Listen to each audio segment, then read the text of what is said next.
بسم اللہ الرحمن الرحیم۔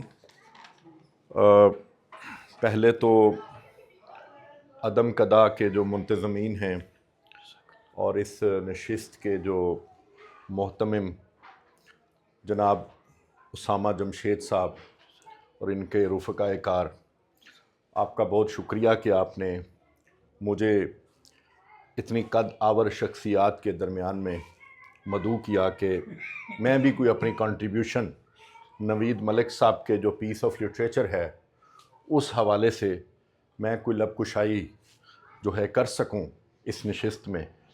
تو میرے لیے بہت بڑی سعادت ہے کہ ان کے جو نظموں کا مجموعہ ہے آج میں اس محفل میں بھی موجود ہوں، اس نشست میں بھی، اور میں ان کی گزشتہ جو کتاب تھی اور گزشتہ جو ان کی تقریب ہوئی آئی تھنک بادبان سر تابدان، تو اس میں بھی میں موجود تھا اور بہت ہی ڈاکٹر صاحب بھی تھے اور لوگ بھی تھے۔ بڑی نوید ملک صاحب کی جو محافل ہیں، ان کی جو کتب کی اور ان کے جو کلام پہ میں یہاں یہ مینشن ضرور کروں گا کہ وہ عددی اعتبار سے تو کم ہوتے ہیں لوگ، لیکن وہ جو کوالٹی اور جو اس کا معیار ہوتا ہے گفتگو کا وہ بہت بلند پائے کا ہوتا ہے۔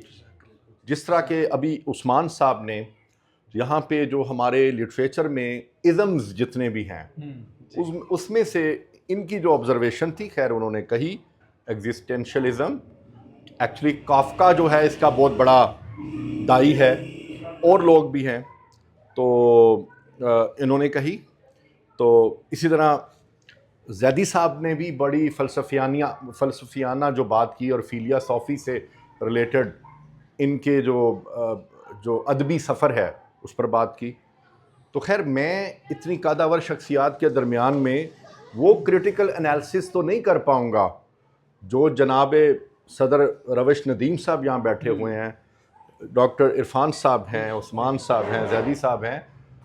کرٹیکل انالیسس تو یہ شخصیات کریں گی، لیکن میں اپنا عمومی مشاہدہ جو ہے، جو میری نظر سے گزرا اور جو میں نے طائرانہ نظر سے دیکھا ان کی کتاب کو اور ان کے نظموں کے مجموعے کو، تو وہ میں سب صاحبان ادب کے سامنے رکھوں گا۔ تو امید ہے کہ میری جو رائے ہوگی وہ تمام صاحبان ادب جو ہیں وہ اس کو ضرور خراج تحسین بھی پیش کریں گے اور اپنی رائے بھی اس کے مقابل میں پیش کریں گے، تو مجھے خوشی ہوگی۔ تو نمبر 1 یہ ہے کہ شاعر جو نوید ملک ہیں، کیونکہ ان کا نام ہی نوید، تو ان کی جو شاعری میں نے ان کے انتصاب سے شروع کیا۔ آپ ذرا ان کا انتصاب دیکھیں، یہ رب کائنات کے نام سے، اور اس انتصاب کے اندر ہی ان کا 50% جو لٹریری ورک کا پیغام ہے نا وہ ان کے انتصاب میں چھپا ہے۔ محبت سراپا رب کائنات کے نام جس سے ہمیں بہت ڈرایا گیا۔ اب رب کائنات کے نام سے اس کو رحیم جان کے اس لٹریری ورک کا، اس ادبی کام کی شروعات بھی ہے، اور ساتھ ایک تلخ حقیقت بھی چھپائی نہیں، بیان کر دی کہ جس سے ہمیں بہت ڈرایا گیا۔ تو لہٰذا ان کے جو باقی میں آپ سے شیئر کرتا جاؤں کہ حروف مقطعات پہ میرا لنگوسٹک کا کام ہے، یاسین، حامیم، الف لام میم۔ تو وہ جب میں اس پہ کام کر رہا تھا اسلامیہ یونیورسٹی بہاولپور میں، تو میں نے اپنے سپروائزر کو کہا کہ جناب یہ تو بات 3000 سال پہلے چلی گئی ہے، اس وقت نہ لنگوسٹکس تھی، نہ اپلائیڈ لنگوسٹکس تھی، نہ سونوگرافی تھی، نہ اسپیکٹروگرافی تھی، کوئی یعنی کہ ویو ریفلیکشن کی کوئی ڈیوائس بھی نہیں تھی۔ تو ایکچولی کیا ہوتا تھا، جو قدیم کلاسیکل پوئٹ تھے، یہ ہومر سے بھی پہلے کی بات ہے، تو وہ کیا کرتے تھے، وہ اپنی جو طویل رزمیہ یا کوئی بھی ایپک ہوتی تھی وہ اس کی جو لہجہ اور لے پہلے دے دیتے تھے کہ تسی انہوں ایویں پڑھنا ہے، جیسے ڈھولا ماہیا، اگر وہ لے پہلے ہی دے دیں تو سو الف لام میم، اگر آپ اس کی سونوگرافر پہ اس کے صوتی اثرات لیں گے تو اس کی ویو ایسے بنے، اور الف لام میم کی وہ جو ساری آیتیں آگے اس کے جو صوتی اثرات ہیں ایسے ہی ہوں گے، اسٹریس انسٹریس اس طریقے سے پیٹرن بنے گا. اگر اس کو ایکس رے پہ لیں گے تو آپ حیران رہ جائیں گے کہ وہ ساری آگے جو چلتی ہے وہ ایسے چلتی ہے. یس ایکچولی ان کے انتصاب سے آگے کی ساری جو ان کے مضامین ہیں نا، کہ ایک طرف امید ہے اور ایک طرف خوف، ایک طرف رات کا استعارہ ہے اور دوسری طرف دن کا، اور ایک طرف آپ دیکھیں کہ محبت ہے اور دوسری طرف نفرت. یعنی کہ یہ دو جو کپلز ہیں، یعنی کہ دو زاویے ہیں زندگی کے، کائنات کے اور حیات کے اور انسانی سماج سے جڑی ہوئی چیزیں ہیں. یعنی یہ بائی لیٹرل اور جو ہماری ایک ثانویت ہے وہ نوید صاحب کے کلام میں بدرجہ اتم موجود ہے ہر پوئم کے اندر.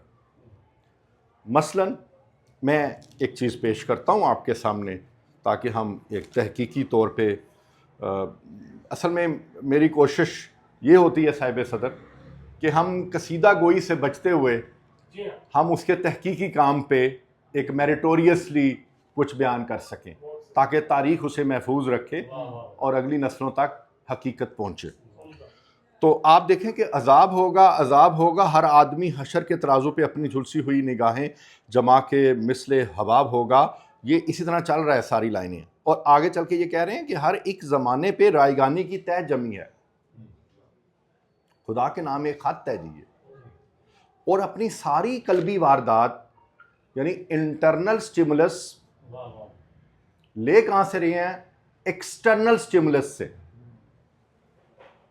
یہ ایسا ہی ہے کہ ایک اشارہ بند ہو ٹریفک کا اور آپ کو ہسپتال پہنچنا ہو تو آپ فوری کیا کہیں گے؟ یار اس ملک کا نظام الگ ہے، یہ ہے وہ ہے، یا ٹریفک میں پھنس گئے ہیں، بلڈ کی ضرورت ہے. تو ایکسٹرنل سٹیمولس ایکچولی آپ کے انٹرنل سٹیمولس پہ ہر وقت حاوی ہو رہا ہوتا ہے. آپ دیکھیں کہ ان کے ایکسٹرنل سٹیمولس سے جو حوادث ہیں، جو زمانے کی تلخیاں ہیں، وہ ان کو مجبور کر رہی ہیں کہ یہ خدا کے نام خط میں یہ ساری چیزیں بیان کریں کہ لوگ کیا کہہ رہے ہیں، علماء کیا کہہ رہے ہیں، یہ عذاب ہوگا، یہ ہوگا، وہ ہوگا، یہ نہ کرو، وہ نہ کرو، فلاں نہ کرو. اور آخر پہ جا کے پھر یہ سنبھلتے ہیں. وہی بات ہے کہ امید سے پھر مایوسی اور پھر مایوسی سے امیدی کے درمیان میں ان کا سفر نظموں میں رہا ہے. اور آخر میں آ کے یہ دیکھیں اب اٹھتے ہیں، انہیں ہوش آتا ہے اور یہ بتاتے ہیں کہ آپ دیکھیں کہ یہ خوف سینوں میں بونے والے ہماری صبحوں ہماری شاموں میں بے قراری پرونے والے نہیں بتاتے کہ ذات تیری رحیم بھی ہے کریم بھی ہے. کون نہیں بتاتا؟ مینز بتانے والے. ٹھیک ہے جی. تو اب ان کی آپ دیکھیں کہ یعنی shift heart to mind, mind to heart. لیکن ان کی ہر نظم میں دیکھ رہا ہوں وہ ہارٹ سے شروع ہو رہی ہے، مائنڈ پہ ختم ہو رہی ہے. اس کا مطلب ہے نوید صاحب کا جو لٹریری ورک ہے یہ کوئی نہیں کہہ سکتا کہ یہ نوید صاحب کے ادبی تخلیق کو کوئی یہ نہیں کہہ سکتا کہ یہ دیوانے کی بڑھ ہے. کوئی نہیں کہہ سکتا یہ کلندر کی ہو ہے. ہوگی لیکن ساتھ البیرونی کا علم بھی ہے اور ساتھ ابن الہیشم کا ویژن بھی ہے اور سب کچھ ہے. یعنی ایک زندہ انسان جو اس 21ویں صدی کا انسان ہے، اس کے ارد گرد جو دنیا بھی چل رہی ہے تو نوید ملک اس سے بخوبی آگاہ ہیں اور واقف ہیں. ایک اور عمومی حقیقت کی طرف میں چلتا ہوں. اب انہوں نے سرخیوں کی جانب لپکتی صدائیں، جب میں نے یہ پڑھی تو آپ دیکھیں کہ اس میں مجھے ساحر لدھیانوی کی تھوڑی سی جھلک نظر آئی ان کے کام کی بھی، کہ خاص طور پہ نظام کہنا کے مفلوج فلسفہ دانوں نظام نو کے تقاضے سوال کرتے ہیں، آج بشر کے خلاف احتجاج کرتے ہیں. تو جناب ان کی 3-4 نظموں کے اندر یہی جناب فلو ہے اور یہی پیغام ہے اصل میں. اور مجھے ابھی کسی اسپیکر نے کہا کہ جی درویش بھی ہیں، مذہبی رنگ بھی ہے. بالکل انہوں نے کہا اچھی بات ہے، ان کی اپنی رائے ہوگی، لیکن ان کی درویشی ان کی اپنی ذات اور ان کے اپنی جزا اور ثواب کے لیے نہیں ہے. ان کی درویشی مخلوق کی طرف لے کے جا رہا ہے. یہ اپنے درویش قدے سے نکلتے ہیں اور اس سماج میں آ کے اس روشنی کو تقسیم کرنا چاہتے ہیں، اور جب وہ روشنی تقسیم نہیں ہو رہی ہوتی، اس روشنی پہ پردے آتے ہیں اور اندھیرے آتے ہیں، تو پھر نوید ملک جو ہے وہ کہتے ہیں کہ افق کے فرزند تیرے حرفوں کی دھڑکنوں میں غریب طبقوں کے حوصلے ہیں، غیور سانسوں کی آہٹیں ہیں۔ تو یہ لائنیں دیکھ کے مطلب بڑی حیرانگی ہوتی ہے کہ ان کی جو ایک میٹافزیکل اپروچ بہت اچھی، اور اس میں تصوف میں ڈبوئی ہوئی قلم، لیکن معاشرے سے بے نیاز نہیں ہے، اجتماعیت کی طرف۔ یہ بہت کم لوگ اس کو بیلنس رکھ سکتے ہیں۔ تو آگے چلتے ہیں۔ سرخ لنگر، اور سنا ہے مولوی صاحب مہنگائی سے تنگ آ کر امامت بیچ رہے ہیں، یہ ان کی ایک لائن ہے اس کے اندر۔ اب میں وقت کم ہے، میں پیجز پہ نہیں جا رہا، میں نے جو لائن لکھی ہے۔ اب سرخ رنگ، ریڈ انقلاب، ریڈ ریولوشن، خون کا رنگ سرخ، سرخ گلاب، استعارہ ہی بڑا ڈاکٹر صاحب، یعنی زندگی، روانی، ٹھیک ہے جی۔ اور آپ دیکھیں کہ گلے لالا سب کچھ بڑا زبردست، لیکن آپ دیکھیں کہ پھر وہی بات ہے کہ شروع کر رہے ہیں نظم اپنی، ہارٹ کی شفٹ ہے، پھر آخر میں چل کے اس میں بھی یہی کہہ رہے ہیں کہ بھئی اگر تو اس طرح کا سسٹم ہے جس طرح وہ لنگر کی بھی بات ہو رہی ہے، تو لیکن پھر آ کے اس کے بھی آخر میں یہ جو ختم کر رہے ہیں، صرف میں 1 منٹ بلکہ 30 سیکنڈ میں بس اپنی بات تھوڑی سی ختم کروں گا۔ 62 پیج پہ ان کی جو اینڈنگ بڑی پیاری اس پہ ہو رہی ہے، اس پہ ہم بات کرتے ہیں۔ تو اس کے بعد میں بس آخری لائنز زیادہ چاہوں گا۔ پھر میڈم تسلیم، آپ نے میری ساری ترتیب خراب کر دی ہے۔ اچھا دیکھیں، سرخ لنگر میں ان کی جو شروع کہاں سے ہو رہی ہے؟ یا راشیدے، سنا ہے آپ پھر قرآن کی بے حرمتی کرنے پہ رولا ڈل گیا ہے، سنا ہے پھر سے کچھ ناپاک ہونٹوں پہ نبوت کے کئی دعوے دھڑکنے لگ گئے ہیں، سنا ہے جنتی وحشی سے خائف ہر ستارہ بجھ گیا ہے، سنا ہے مسجدوں کی پہلی صف میں وحشتیں اگنے لگی ہیں۔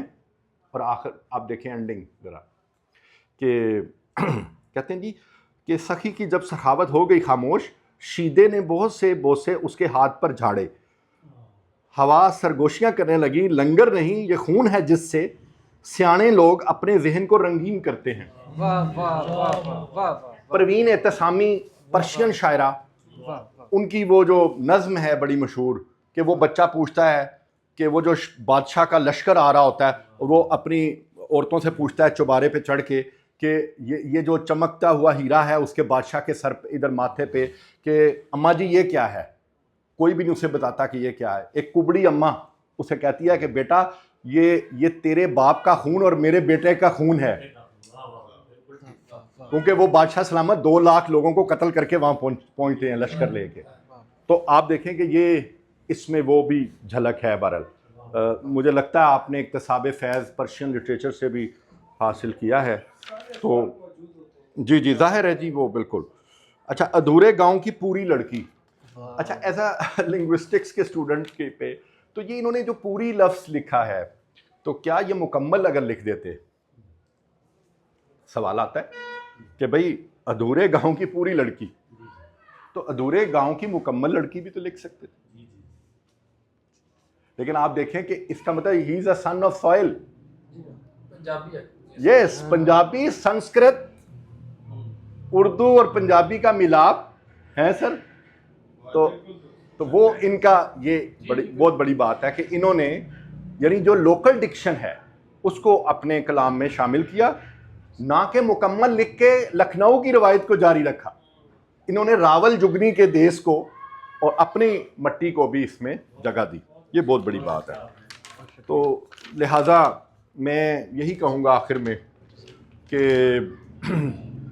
نوید ملک صاحب جیسے نوجوان جو شاعر ہیں، ان کے جو ادبی کام کو اور تخلیقی کام کو زیادہ ترویج دینی چاہیے، ان کو انسٹیٹیوشنز میں متعارف کروانا چاہیے، ان کو مشاعروں میں متعارف کروانا چاہیے، اور ان کے لٹریری کام پہ بہت سارے عثمان صاحب نے جس طرح آرٹیکل لکھا ہے. اچھا میں ایگزسٹینشلزم کے ایک لائن ان کے حوالے سے, ایکچولی ٹرانسجنڈلزم بھی ہے ان کے اندر, کیونکہ ٹرانسجنڈلزم کیا ہے کہ اسپرچول, آپ کے جو اسپرچول دنیا ہے اور جو انسان ہے اس کے درمیان میں کیا چینل چل رہے ہوتے ہیں, دس از ٹرانسجنڈلزم. تو ان جی جی جی جی جی تو سو لہٰذا ٹرانسجنڈلزم بھی ان میں بالکل ایویڈنٹ کلیئر ہے, کرسٹل کلیئر ہے کہ دل سے شروع کر رہے ہیں یعنی روحانی, پھر مائنڈ پہ کلوز کرتے ہیں آ کے اور درمیان میں قاری پہ چھوڑ دیتے ہیں کہ ہاں جی کیا ہونا چاہیے. تو لہٰذا یہ بھی بڑے ٹیکنیکلی انہوں نے اپنے مضامین جو نظموں میں ہیں. تو بہت بہت شکریہ جی, مجھے آپ نے لب کشائی کا موقع دیا, میں نے آپ کا ٹائم لیا, تو بہت بہت شکریہ. Thank you. بہت شکریہ آپ کا, بہت شکریہ,